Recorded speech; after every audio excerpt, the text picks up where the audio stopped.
নমস্কার, বাংলার মুখ চ্যানেলে আপনাকে স্বাগত জানাই। সতীশ শাহের মৃত্যুতে শোকাচ্ছন্ন বলিউড।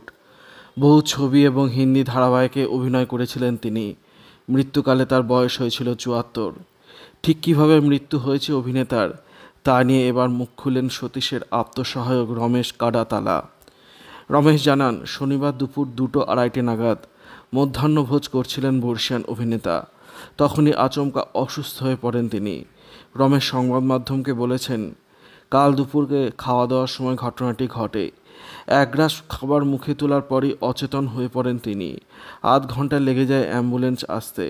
হাসপাতালে নিয়ে গেলে তাকে চিকিৎসকরা মৃত বলে ঘোষণা করেন।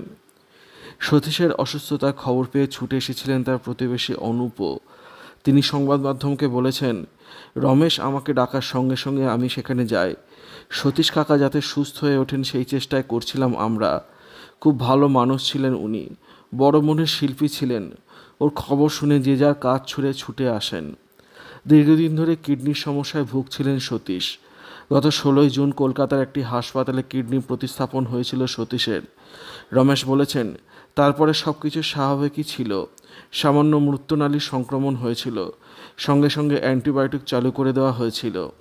উল্লেখ্য, সতীশের মৃত্যুর খবর প্রকাশ জানেন তার দীর্ঘদিনের বন্ধু পরিচালক অশোক পণ্ডিত। তিনি সমাজ মাধ্যমে লেখেন, অত্যন্ত দুঃখের সঙ্গে জানাচ্ছি আমাদের দীর্ঘদিনের বন্ধু সতীশ প্রয়াত হয়েছেন। কিডনি বিকল হয়ে ঘণ্টাখানেক আগেই শেষ নিঃশ্বাস ত্যাগ করেছেন। আমাদের ইন্ডাস্ট্রির জন্য অত্যন্ত বেদনার খবর এটা। ভিডিওটি আপনার কেমন লাগলো কমেন্টের মাধ্যমে লিখে জানাবেন, আর অবশ্যই চ্যানেলটি সাবস্ক্রাইব করবেন। ধন্যবাদ।